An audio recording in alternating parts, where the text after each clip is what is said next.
our city clerk. Good afternoon, everyone. Welcome to our special council meeting here on the first day of June 2020. I'd like to welcome all my fellow councillors and Deputy Mayor McColeman, and we have our CAO Rob Philpott with us and our Director of Economic Development, Mike Tasuska. And by the way, it's Mike Tasuska's birthday. Happy birthday, Mike. It's great to have you working on your birthday. I know you're very dedicated, so happy birthday. And Brian Harlick, as was mentioned, there may be other directors come on, but that's all we have so far on our Zoom meeting. So is there a motion to approve the agenda? Moved by Councillor Snow and seconded by Councillor McDougall. Any questions? All in favor, say aye. Contrary, nay. Carried. Okay, we started off, there are a number of resolutions. The first one is the mobile sales establishment. I believe that's by Councillor Brian McFeely, the Chair of Planning Board. Is that your resolution, Brian?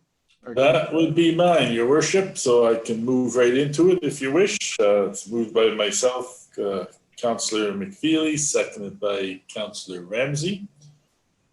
Whereas that's a resolution COS 20-062, whereas Viva Dager is requesting council approval in accordance with section 13 of the licensing bylaw SS-05 to operate a mobile sales establishment at 160 Heather Moist Drive in the marshalling yard, PID number 322453. And whereas section 13 of the licensing bylaw provides that council shall allow or refuse an application based on the following considerations: safety, desirability, impact on established businesses in the city, public convenience, and such other considerations as deemed appropriate. Be it resolved that council grant approval to Viva Dager to operate a mobile sales establishment at 160 Heather Moist Drive, marshalling yard, PID number 322453. The license is subject to paying a license fee of $500 for a non-local business as per licensing bylaw SS-05 regulations. Special events require written approval of the event organizer submitted to the city 3 days in advance. A food health permit is approved by the province. Litter disposal containers are provided on site. Hours of operation are limited to 9 a.m. to 9 p.m. and a letter of permission from the property owner. And this bears the recommendation of the Planning Board meeting of May 26, 2020, Your Worship. Moved by Councillor McFeely and seconded by Councillor Ramsey. Any questions on the resolution? All in favor, wave your hand or raise your hand. Contrary, nay. Was there any contrary votes there? Okay, there was one hand up just a little bit late, but anyway, motion carried. Thank you, Councillor McFeely. And welcome, CAO Rob Philpott is now on air with us. Welcome, Rob. And okay, we'll move on to the next item, I believe is another resolution. And you still have the floor, Councillor McFeely. From Planning Board again, Your Worship, a resolution number COS 20-063, moved by myself, Councillor McFeely, seconded by Councillor Adams. Whereas an application was initiated by the City of Summerside, represented by Mike Tasuska, for a zoning amendment to portion the PID number 68742 for medium density residential R3 zone, the high density residential R4 zone under the City of Summerside zoning bylaw. Now, whereas zoning bylaw amendment 131, a bylaw to amend the City of Summerside zoning bylaw, was read and declared as read a first time at the council meeting held on May 20th, 2020. And whereas in accordance with section 5.7 of the zoning bylaw, council shall consider the following criteria, general criteria as applicable: conformity with all requirements of this bylaw, conformity with the official plan, suitability of the site for the proposed development, compatibility of the proposed development with surrounding land uses, including both existing and projected uses, any comments from residents and/or other interested persons, adequacy of existing water, sewers, roads, stormwater, and electrical services, city parking and parkland for accommodating the development and any projected infrastructure requirements, impacts from the development on pedestrian vehicular access and safety and on public safety generally, compatibility of the development with environmental, scenic, and heritage resources, impacts on city's financing and budget, other matters as specified in this bylaw, other matters as considered relevant. Be it resolved that zoning amendment 131, a bylaw to amend the city of Summerside zoning bylaw, be hereby declared as read a second time. This bears the recommendation of planning board meeting held on May 26, 2020. And I will read Schedule B into the record, Your Worship. Zoning amendment 131, a bylaw to amend the city of Summerside zoning bylaw.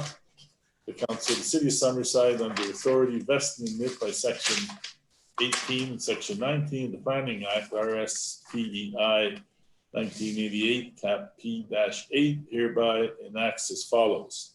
The zoning for a portion of PID number 68742, shown on Schedule B of the City of Summerside zoning bylaw, is designated as high-density residential R4 zone, hereby excluding it from its former designation of medium-density residential R3 zone.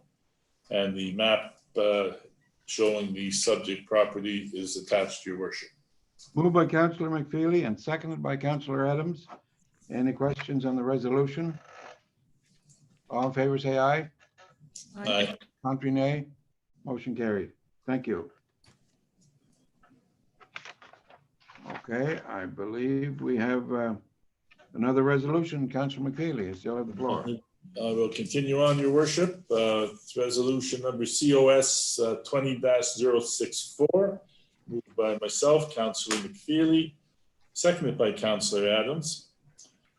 As an application was initiated by the City of Summerside, represented by Mike Tuska, for a zoning amendment for a portion of PID number 68742 for medium density residential R3 zone to high density residential R4 zone under the City of Summerside zoning bylaw. And whereas zoning bylaw amendment 131, a bylaw to amend the City of Summerside zoning bylaw, was read and declared as read at two separate meetings of council held on different days, be it resolved that zoning bylaw 131, a bylaw to amend the City of Summerside zoning bylaw, be hereby formally adopted. Moved by Councillor McFeely and seconded by Councillor Adams. Any questions on the resolution? All in favor, say aye. Aye. Contrary, nay. Motion carried. Thank you. Okay, we'll continue on here. Moving right along. I believe resolution number 6, is that yours as well, Councillor McFeely? That's mine as well, Your Worship. Two more here. Resolution COS 20-065, moved by myself, Councillor McFeely, seconded by Councillor Ramsey. Whereas an application for a major subdivision was received from Home Plus Real Estate Limited, represented by Bob Hebert, Mid-Isle Homes, PID number 633138, to subdivide a portion of this parcel into 9 lots intended for high-density residential R4, as shown on plan by Mantha Land Surveys, Inc., titled Property of Home Real Estate Limited, dated April 2, 2020, plan number M-20-29 _Rev 1.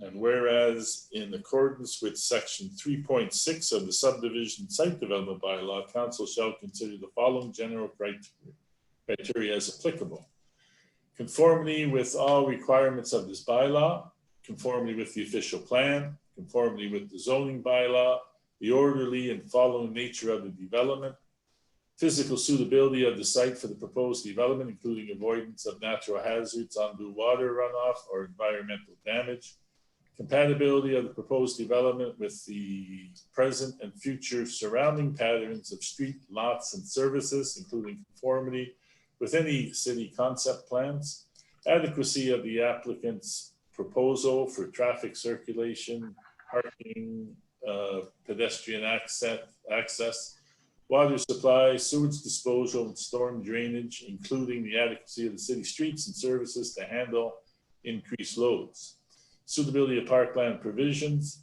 impact on the city's finances and budgets, proof of conformity with any applicable provincial legislation and regulation, and other matters as considered relevant. Be resolved that council grant preliminary subdivision approval in accordance with section 8.5 of the subdivision site development bylaw to Home Plus Real Estate Limited, Robert Hebert, Mid-Isle Homes, PID number 633138, to subdivide a portion of this parcel into 9 lots intended for high density residential R4, as shown on plan by Manta Land Surveys, titled Property of Home Real Estate Limited, dated April 2, 2020, plan number M-20-29_Rev1, subject to the following conditions. So the developer satisfies all municipal servicing requirements. The developer enters into a subdivision construction agreement with the city, and this bears the recommendation of the planning board meeting held on May 26, 2020, your worship, and a map is attached showing the long-term layout of the development. Thank you. Moved by Councillor McFeely and seconded by Councillor Ramsey. And you all heard the resolution. Any questions? All in favor, say aye. Aye. Oh, wait, now, you haven't got your mic on there, Greg. I think Greg. Sorry. Go ahead, Greg. Councillor Campbell. I've had quite a few calls in the last couple of days, and a lot of concern about traffic flow up there. It's going to add probably about 175 to 200 residents in that area. Going to probably be 80 or 100 vehicles. Their development comes out right at the end of Craig. I had a traffic study done in Craig last year, and it's one of the higher speeding percentages in the city. So that's going to have a safety concern. I have ice on the walkways on Walker, sidewalks. That's a safety concern.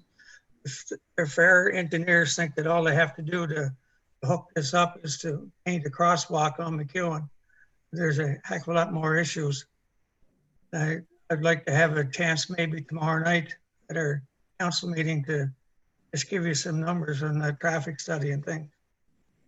I know with over on Walker, a lot of those people are going to come out of those developments are going to walk to McDonald's and walk to Giant Tiger and those places, and we got to do something with them.